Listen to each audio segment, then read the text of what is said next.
Hello guys, welcome back a new video. और दोस्तों, आज अध्ययन करेंगे संविधान के बारे में। संविधान के बारे में हमने पिछले वीडियो में भी अध्ययन किया था 25 क्वेश्चनों के बारे में। आज की वीडियो में भी हम 25 क्वेश्चनों के बारे में अध्ययन करेंगे, जो कि एग्जाम रिलेटेड काफ़ी इंपॉर्टेंट क्वेश्चन होंगे। दोस्तों, शुरुआत करते हैं आज के इस सेशन की। इसी के साथ पहला क्वेश्चन रखा गया है कि भारत में गणतंत्रीय दल की स्थापना किसने की थी। तो भारत में गणतंत्रीय दल की स्थापना किसके द्वारा की गई? तो पहला ऑप्शन दे रखा है नंबूद्रिपाद के द्वारा, मूलजी वैश्य के द्वारा, या फिर डी डॉक्टर भीमराव अंबेडकर के द्वारा, या फिर श्रीपद डांगे के द्वारा।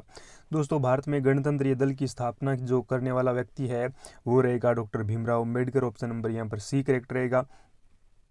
अगला हमारा क्वेश्चन है कि संविधान की मसौदा समिति के समक्ष प्रस्तावना किसके द्वारा प्रस्तुत की गई। तो हम भली भांति जानते हैं कि प्रस्तावना जो है ये पंडित जवाहरलाल नेहरू के द्वारा स्थापित की गई या फिर प्रस्तुत की गई। तो यहाँ पर मोस्ट ऑफ इम्पोर्टेंट ये भी क्वेश्चन हो सकता है कि प्रस्तावना से रिलेटेड कई बार एग्जाम में क्वेश्चन पूछा गया है। और प्रस्तावना जो है ये संविधान के अंदर बात करें तो पंडित जवाहरलाल नेहरू की देन है। संविधान सभा में यह किसने कहा था कि सरकारी नीति निर्देशक सिद्धांत जो है ये किसी बैंक में दे उस चेक की तरह है जिसका भुगतान बैंक अपनी सुविधा अनुसार करता है। दोस्तों, इस प्रकार के जो कथन है ये कई बार एग्जाम में पूछे गए हैं। और यहाँ पर जो कथन दे रखा है कि नीति निर्देशक जो सिद्धांत है ये किसी बैंक में दे, यानी बैंक में दिया गया उस चेक की तरह है जो कि बैंक अपनी सुविधा अनुसार उपलब्ध करवाता है या फिर भुगतान करता है। तो ये के एम मुंशी का है या फिर डॉक्टर भीमराव अंबेडकर का है। ऑप्शन नंबर सी ऑस्टिन का है या फिर ये के.टी. शाह का कथन है। तो दोस्तों, यहाँ पर के.टी. शाह राइट आंसर रहेगा। के.टी. शाह का ऐसा मानना है कि नीति निर्देशक जो सिद्धांत है ये बैंक में दे उस चेक की तरह है जिसका भुगतान बैंक अपनी सुविधा अनुसार करता है। भारत में कैबिनेट मिशन किसके लिए भेजा गया था? ये भी काफ़ी इंपॉर्टेंट क्वेश्चन है कि कैबिनेट मिशन जो है 1946 में आया था, ये किसके लिए भेजा गया था? एक राष्ट्रीय सरकार स्थापित करने के लिए, या फिर ऑप्शन नंबर बी रहेगा शक्ति के अंतरण के लिए, एक संविधान की व्यवस्था निश्चित करने के लिए, या फिर पाकिस्तान के लिए जिन्ना की मांग को स्वीकार करने के लिए, या फिर भारत को आज़ादी देने से इनकार करने के लिए। तो दोस्तों, कैबिनेट मिशन जो है ये शक्ति के अंतरण के लिए एक संवैधानिक व्यवस्था निश्चित करने के लिए भेजा गया था। ऑप्शन नंबर यहाँ पर बी करेक्ट रहेगा। अगला हमारा क्वेश्चन है कि भारत की संविधान सभा किसके कहने पर बनाई गई थी। तो ये भी काफ़ी इंपॉर्टेंट क्वेश्चन है। किसके कहने पर भारत की संविधान सभा का गठन हुआ? वेबल प्लान के द्वारा, क्रिप्स मिशन के द्वारा, ऑगस्ट ऑफर के द्वारा, या फिर कैबिनेट मिशन के द्वारा। तो दोस्तों, इस क्वेश्चन का right answer option number D रहेगा। कैबिनेट मिशन के आधार पर किसका गठन होता है? संविधान सभा का गठन होता है। ऑप्शन नंबर यहाँ पर डी करेक्ट। नेक्स्ट बात करते हैं कि भारत के संविधान का गठन किसके द्वारा किया गया था? योजना आयोग के द्वारा, विधानसभा द्वारा, राष्ट्रपति द्वारा, या फिर कार्यकारी समिति के द्वारा। तो विधानसभा द्वारा भारतीय संविधान का गठन किया गया। संविधान में सम्मिलित होने वाले जो सदस्य थे ये विधानसभा द्वारा चुने गए। नेक्स्ट बात करते हैं संविधान सभा ने राष्ट्रगान कब अपनाया। तो दोस्तों, इस क्वेश्चन का राइट आंसर जो है ये आपको कमेंट बॉक्स में लिखना है कि संविधान सभा का के अंदर या फिर भारत के अंदर संविधान सभा द्वारा राष्ट्रगान कब अपनाया गया। 25 जनवरी 1950, 26 जनवरी 1950, 24 जनवरी 1950, या फिर 29 जनवरी 1950। तो इस क्वेश्चन का राइट आंसर रहेगा 24 जनवरी 1950।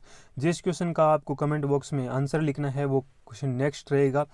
नेक्स्ट बात करते हैं कि प्रथम केंद्रीय विधानसभा का गठन कब हुआ। सेंट्रल जो विधानसभा है उसका गठन कब हुआ, ये हमारा क्वेश्चन रहेगा। पहला ऑप्शन दे रहे हैं 1922, 1923, 1921, या फिर 1920। तो राइट आंसर 1920 के अंदर प्रथम केंद्रीय विधानसभा का गठन हुआ। अगला हमारा क्वेश्चन है कि जिस विधान सभा द्वारा भारत के संविधान का अधिनियम किया गया या फिर निर्माण किया गया उसके सदस्य कौन थे? राजनीतिक दलों द्वारा नामित, विभिन्न प्रांतों के विधानसभाओं द्वारा निर्वाचित, लोगों द्वारा सीधे निर्वाचित, या फिर गवर्नर जनरल द्वारा नामित। तो ये जो विभिन्न प्रांत थे, प्रांत का अर्थ वहाँ यहाँ पर राज्य से भी हो सकता है। विभिन्न राज्यों, प्रांतों या फिर रियासतों द्वारा विधानसभाओं द्वारा निर्वाचित जो सदस्य थे ये संविधान सभा में शामिल होने वाले सदस्य थे। अगला हमारा क्वेश्चन, और काफ़ी इम्पोर्टेंट इस प्रकार के क्वेश्चन एग्जाम में पूछे जा सकते हैं। दोस्तों, ये जो क्वेश्चन रहेगा ये रहेगा कि राजनीतिक स्वतंत्रता का क्या अर्थ होता है। राजनीतिक स्वतंत्रता का अर्थ हमसे पूछा गया है सरकार के ऊपर जनता का नियंत्रण, लोगों की मुक्त राजनीतिक गतिविधियां, राजनीति और लोकतंत्र के बीच सहयोग, मतदाता अपनी सरकार बना सकते हैं, उसे अपदस्थ कर सकते हैं। तो दोस्तों इस क्वेश्चन का राइट आंसर रहेगा राजनीतिक जो स्वतंत्रता है, इसका अर्थ होता है लोगों की मुक्त राजनीतिक गतिविधियां। नेक्स्ट बात करते हैं अगले क्वेश्चन पर, और ये भी काफ़ी इम्पोर्टेंट, भारत पूर्ण संप्रभु लोकतंत्र कब बना? तो दोस्तों ये क्वेश्चन काफ़ी इंपॉर्टेंट है। 26 जनवरी 1949, 26 नवंबर 1930, 26 नवंबर 1951 या फिर 26 नवंबर 1949। इस क्वेश्चन का राइट आंसर लिखना है आपको कमेंट बॉक्स में। और ये जो क्वेश्चन है ये काफ़ी बार इम्पोर्टेंट, कई बार एग्जाम में आया हुआ है कि भारत पूर्ण संप्रभु लोकतंत्र कब बना, ये क्वेश्चन रहेगा आपका क्वेश्चन ऑफ द डे। निम्नलिखित में कौन भारतीय संविधान की प्रारूप समिति के सदस्य नहीं थे? भीमराव अम्बेडकर, आलादी कृष्ण स्वामी, राजेंद्र प्रसाद या फिर गोपालाचारी अयंगर। तो दोस्तों प्रारूप समिति के जो सदस्य नहीं थे वो रहेगा राजेंद्र प्रसाद। ऑप्शन नंबर यहाँ पर सी करेक्ट रहेगा। अगला हमारा क्वेश्चन है कि निम्न में से किस अधिनियम में भारत के शासन का क्षेत्रीय विभाजन किया गया?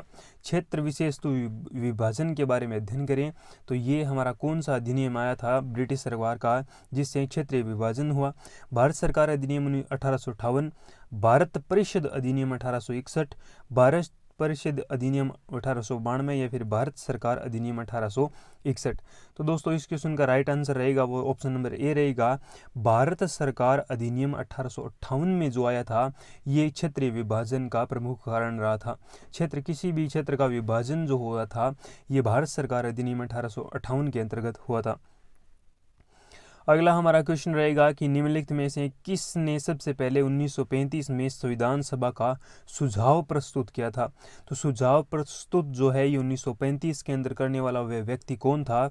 ये नेहरू थे, गांधी थे, जेपी नारायण थे या फिर एम.एन. रॉय थे? तो दोस्तों 1935 के अंदर एम.एन. रॉय ने ये सुझाव प्रस्तुत किया था कि भारत का अपना एक स्वतंत्र संविधान होना चाहिए। तो काफ़ी ज़्यादा इम्पोर्टेंट ये भी क्वेश्चन हो सकता है दोस्तों। इसी के साथ बात करें अगला हमारा क्वेश्चन 440 नंबर जो क्वेश्चन रखा गया है, निम्नलिखित में से किस अधिनियम द्वारा केंद्र में द्विशासन प्रणाली शुरू की गई थी? तो 1909 का अधिनियम, 1919 का अधिनियम, 1935 का अधिनियम या फिर 1947 का अधिनियम? तो दोस्तों यहाँ पर राइट आंसर रहेगा 1935 का जो अधिनियम आया था भारत सरकार अधिनियम, ये जो है इसके द्वारा केंद्र की द्विशासन प्रणाली की शुरुआत की गई। ये द्विशासन प्रणाली क्या होती है दोस्तों? जिस प्रकार बात करें हम, केंद्रीय सरकार होती है एक, तो एक राज्य सरकार होती है, ये द्विशासन प्रणाली है। राज्य का शासन अलग नेता के द्वारा या फिर लीडर के द्वारा, प्रतिनिधि के द्वारा होता है, और केंद्र का प्रशासन जो है ये अलग प्रतिनिधि द्वारा होता है। तो ये द्विशासन प्रणाली होगी। इसी के साथ बात करें तो राज्य का जो प्रशासन होता है वो मुख्यमंत्री के द्वारा संचालित होगा, और केंद्र का जो प्रशासन है ये प्रधानमंत्री के द्वारा संचालित होगा। लेकिन मुख्य रूप से जो प्रशासन करता होगा वो केंद्रीय होगा। भारत संविधान का प्राधिकार स्रोत क्या है? तो भारत का जो भारतीय संविधान है इसका प्राधिकार स्रोत क्या है, ये हमारा क्वेश्चन रहेगा। उच्चतम न्यायालय, सरकार, भारत के लोग या फिर राष्ट्रपति, ये आपका क्वेश्चन ऑफ द डे है। इस क्वेश्चन का राइट आंसर रहेगा भारत के लोग जो है ये भारतीय संविधान के प्राधिकार स्रोत है, यानी इन्हीं से भारत की सरकार का निर्माण होता है। यही अपने लीडर को चुनते हैं और वही लीडर भारत का प्रतिनिधित्व करता है। बंधुत्व का क्या अर्थ है?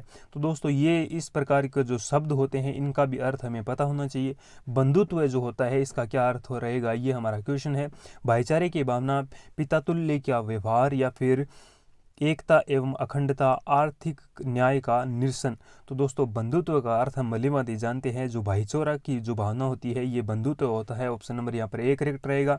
अगला हमारा क्वेश्चन है कि भारत के संविधान का गठन द्वारा किया गया, किसके द्वारा किया गया, योजना आयोग के, विधानसभा के द्वारा, राष्ट्रपति के द्वारा या फिर कार्यकारी समिति के द्वारा। तो विधानसभा के द्वारा भारतीय संविधान का गठन किया गया। ये क्वेश्चन हमने पीछे भी पढ़ा है।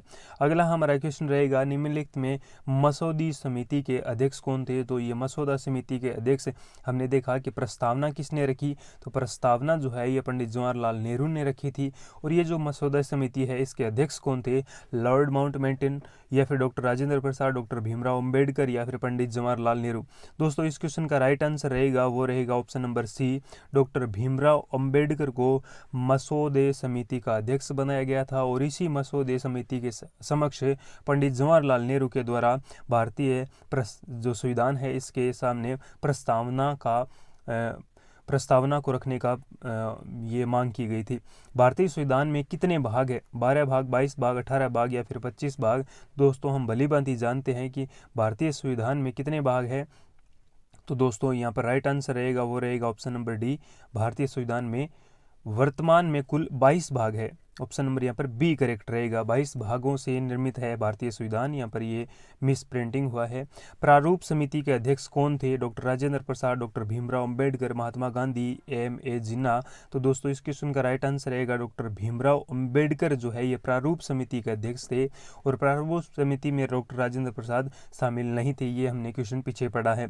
अगला हमारा क्वेश्चन रहेगा कि किस भारतीय सरकार अधिनियम के तहत पहली बार विधायिका के में कुछ निर्वाचित प्रतिनिधित्व की मंजूरी दी गई। तो विधायिका में कुछ प्रतिनिधित्व जो होते हैं उन्हें निर्वाचित करने की मंजूरी दी गई भारत सरकार अधिनियम 1858 में, भारत सरकार अधिनियम 1909 में या फिर भारत सरकार अधिनियम 1919 में या फिर भारत सरकार अधिनियम 1935 में। दोस्तों इस क्वेश्चन का राइट आंसर रहेगा भारत सरकार अधिनियम 1909 के अंतर्गत कुछ विधायिकाओं को निर्वाचित प्रतिनिधित्व करने की मंजूरी दी गई थी। अगला हमारा क्वेश्चन है कि संविधान सभा का सदस्य कौन नहीं था, महात्मा गांधी, डॉक्टर राजेंद्र प्रसाद, सरदार पटेल, जी.वी. मावलंकर। ये तीनों ही सदस्य संविधान सभा में शामिल होने वाले सदस्य थे। महात्मा गांधी का जो संबंध है ये संविधान से नहीं है। ऑप्शन नंबर यहाँ पर ए करेक्ट रहेगा। अगला हमारा क्वेश्चन है कि भारतीय संविधान सभा की पहली बैठक कब हुई। इसी प्रकार पूछा जा सकता है दूसरी बैठक कब हुई, और इस प्रकार के क्वेश्चन कई बार एग्जाम में पूछे गए हैं। और पहले जो बैठक हुई थी इसके जो अध्यक्षता किसने की थी, तो डॉक्टर सच्चिदानंद सिन्हा के द्वारा। जब बात करें तो पहली जो बैठक होती है उसमें ये अस्थायी अध्यक्ष के रूप में होते हैं, और दूसरी बैठक जब होती है उस समय डॉक्टर राजेंद्र प्रसाद को संविधान सभा का स्थायी सदस्य नियुक्त किया जाता है। अगला हमारा क्वेश्चन रहेगा कि भारतीय संविधान के किस भाग में नगर पालिकाओं के बारे में बताया गया है। तो जो भागों का बंटवारा किया गया है उसमें ऐसा कौन सा भाग है जिसमें नगर पालिकाओं के बारे में बताया गया है, भाग 7 में, भाग 8 में, भाग 9 में या फिर भाग 9A के अंदर। तो दोस्तों यहाँ पर डी नंबर ऑप्शन करेक्ट रहेगा। भाग जो 9A है इसके अंदर नगर पालिकाओं के बारे में बताया गया है, नगर पालिकाओं के बारे में बताया गया है। और नगर पालिका संबंधित भाग पूछा जाए तो ये भाग 9 रहेगा। ऑप्शन नंबर यहाँ पर करेक्ट डी नंबर ऑप्शन रहेगा। इसी के साथ 25 क्वेश्चन आज कंप्लीट कर लिए हैं। वीडियो कैसा लगा कमेंट बॉक्स में ज़रूर लिखें। किस प्रकार का कंटेंट आपको पसंद आता है वो भी आप ज़रूर कमेंट बॉक्स में लिखिए ताकि उसी प्रकार का कंटेंट आपको मिलता रहे। Thank you, have a nice day, wish you all the best, take care, अपना ख्याल रखें और वीडियो को ज़्यादा से ज़्यादा शेयर करें। हमारे व्हाट्सएप ग्रुप एवं टेलीग्राम चैनल से जुड़ने के लिए डिस्क्रिप्शन बॉक्स में व्हाट्सएप ग्रुप एवं टेलीग्राम चैनल का लिंक दे रखा है, वहीं से आप हमें ज्वाइन कर सकते हैं, जहाँ पर आपको विभिन्न परीक्षा संबंधित सामग्री मिलेगी। Thank you, have a nice day.